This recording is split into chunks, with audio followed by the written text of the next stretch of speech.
Nous venons d'assister encore une fois à une violation de la loi avec la complicité de la très légaliste administration. Un changement au niveau des commissions ne repose sur aucun article de loi. Mais il est vrai que quand on a vu par le passé un ancien ministre de l'Intérieur déclarer, je le cite, que la loi n'est pas un problème.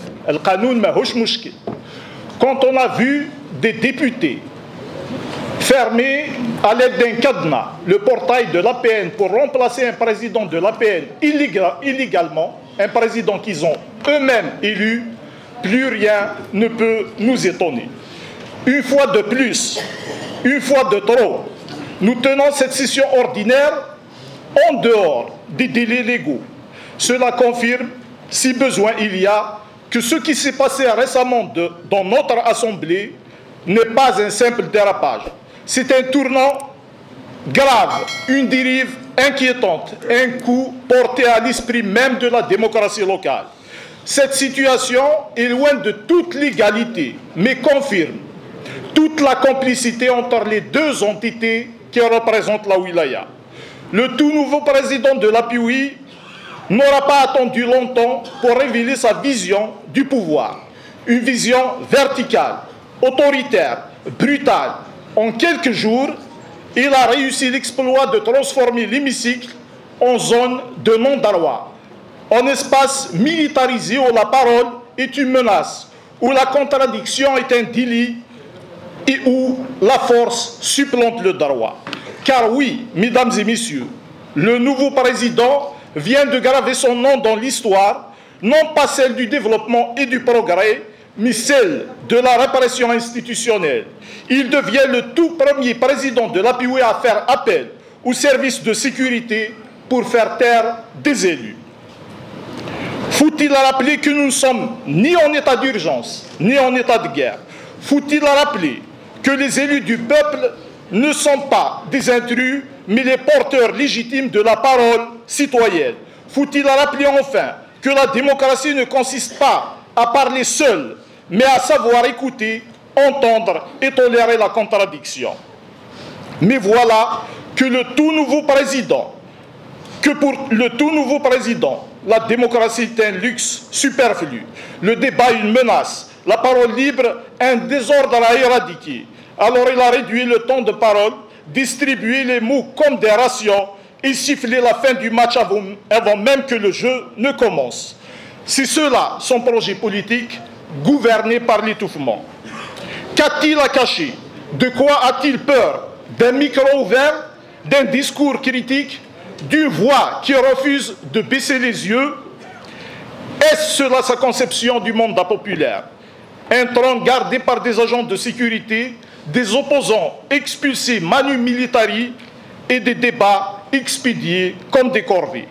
Ce qu'il faut bien comprendre, c'est que cette affaire symbolise un glissement plus vaste, plus profond, plus sournois. Elle révèle cette volonté rampante d'anesthésier la vie publique, de vider les institutions de leur substance, de faire taire au lieu de convaincre. Après 6 mois de silence, 6 mois de léthargie profonde, 6 mois pendant lesquels l'Assemblée et ses commissions ont dormi du sommeil du juste, voilà que subitement, on nous a annoncé, il y a quelques jours, une sortie à Ain el-Hammam, une ville meurtrie, une ville martyrisée, une ville qu'on a littéralement livrée à la destruction pour faire quoi aujourd'hui? Constater les dégâts, prendre des photos, simuler l'intérêt après avoir abandonné, soyons sérieux.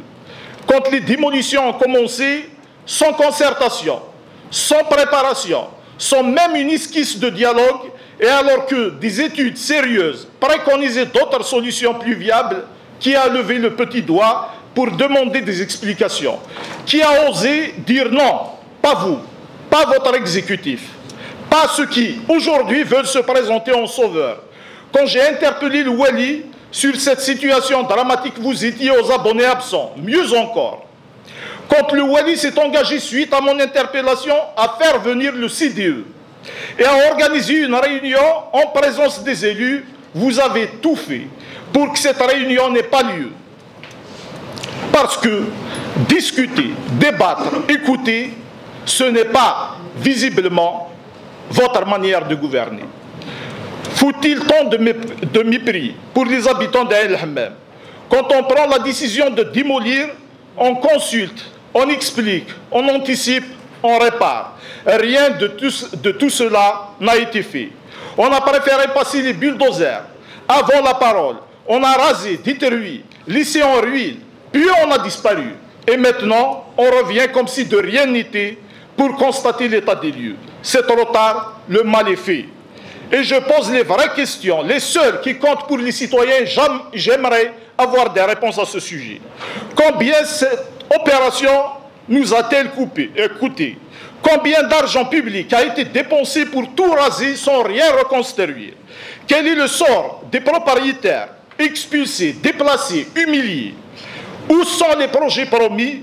Pourquoi la route, celle qui longe les habitations détruites, est-elle encore fermée à la population? Et surtout, à quand la réhabilitation? À quand la reconstruction? À quand la dignité rendue à cette ville? On ne gouverne pas une wilaya par le silence et l'improvisation. On ne répare pas une ville avec des discours après coup. Et on ne joue pas avec la vie des gens pour ensuite se faire photographier devant leurs ruines.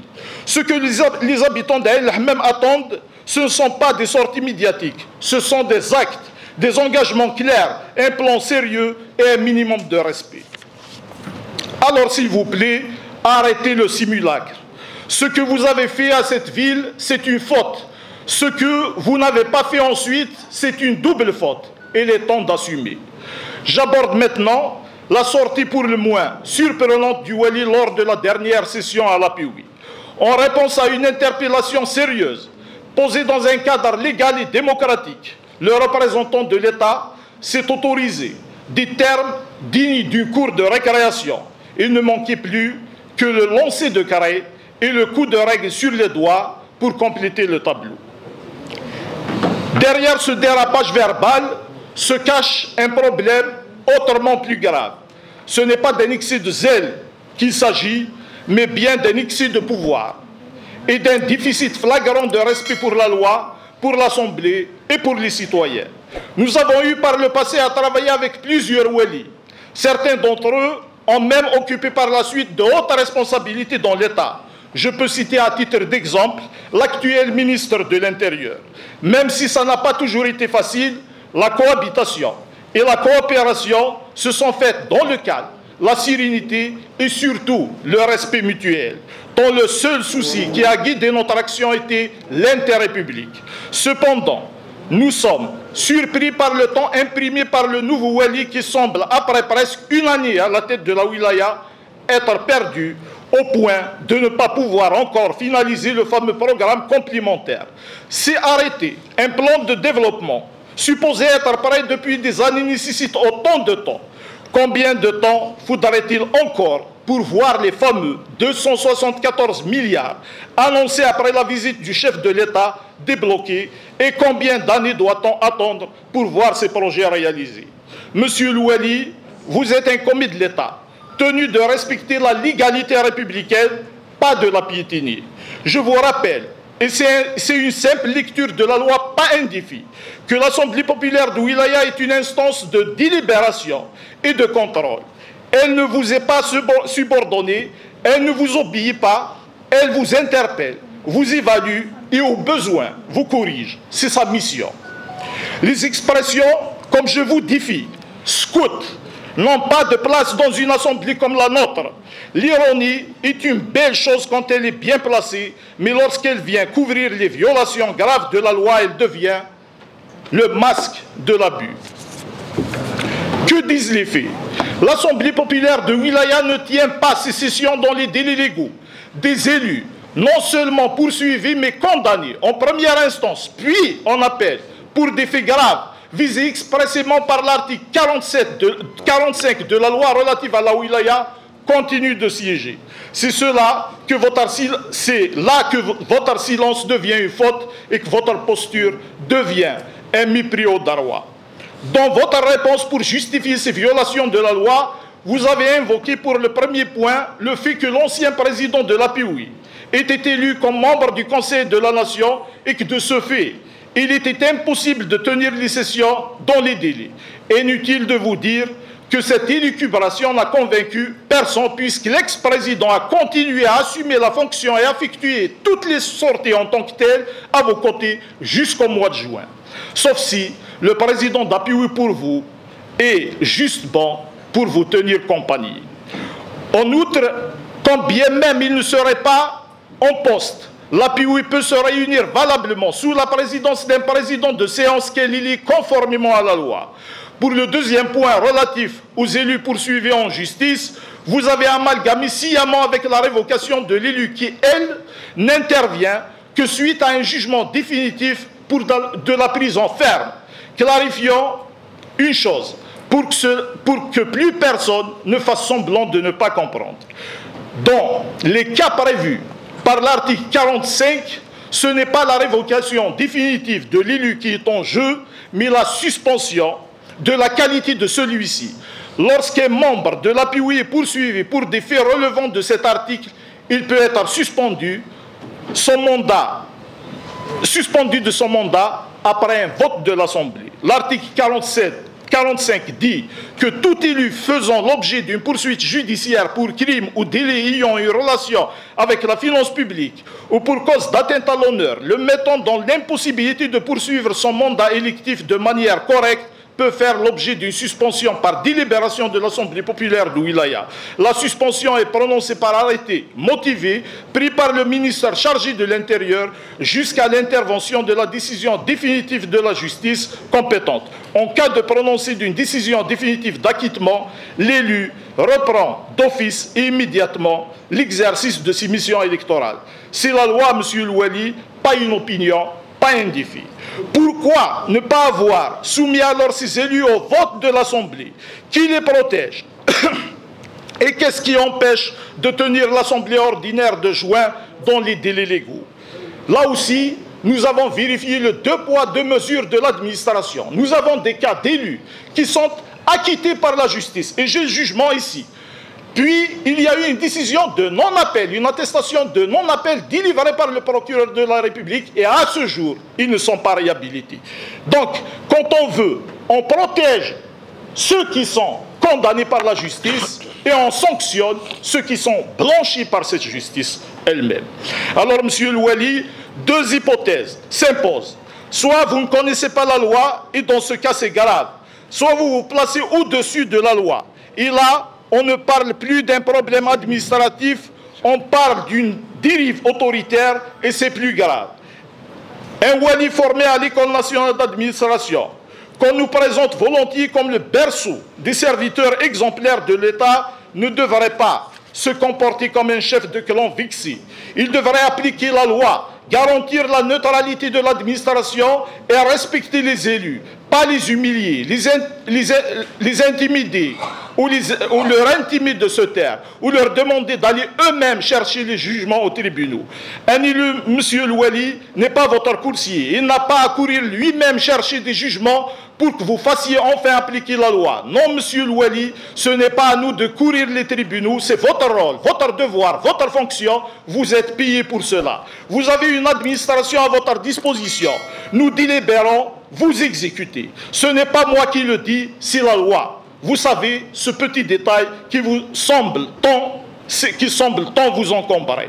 Alors je vous le dis sans colère, mais avec gravité, vous ne rendez pas service à l'État que vous êtes censé incarner. Vous ne rendez pas service à la Wilaya Tizi Ouzou et surtout, vous ne rendez pas service à la République. La République n'est pas un décor, ce n'est pas une posture, ce n'est pas un uniforme, c'est une exigence de transparence, de responsabilité, de respect du droit et des institutions.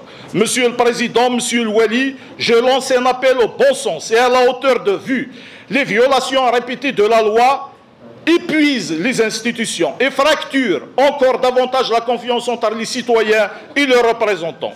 Ce que cette wilaya attend, ce n'est pas un bras de fer permanent, mais une coopération sincère au service de l'intérêt général. Écoutez les élus, tous les élus. parce que nous avons à dire, ce que nous avons à dire n'est pas motivé par la posture, mais par la volonté de construire. Parce que derrière nos critiques, il y a des alertes fondées, des constats de terrain et des propositions concrètes. Le budget de Wilaya qui vient de nous être présenté est d'ailleurs le reflet d'une crise profonde, celle de la confiance, de la transparence, de la gestion. La Wilaya est véritablement en récession. Plus rien ne marche. On n'arrive même pas à payer les entreprises qui ont travaillé faute de crédit de paiement. Où sont les 274 milliards promis? Où sont les projets structurants? Où sont les engagements donnés? Où sont les 14 milliards de centimes promis récemment pour chaque commune?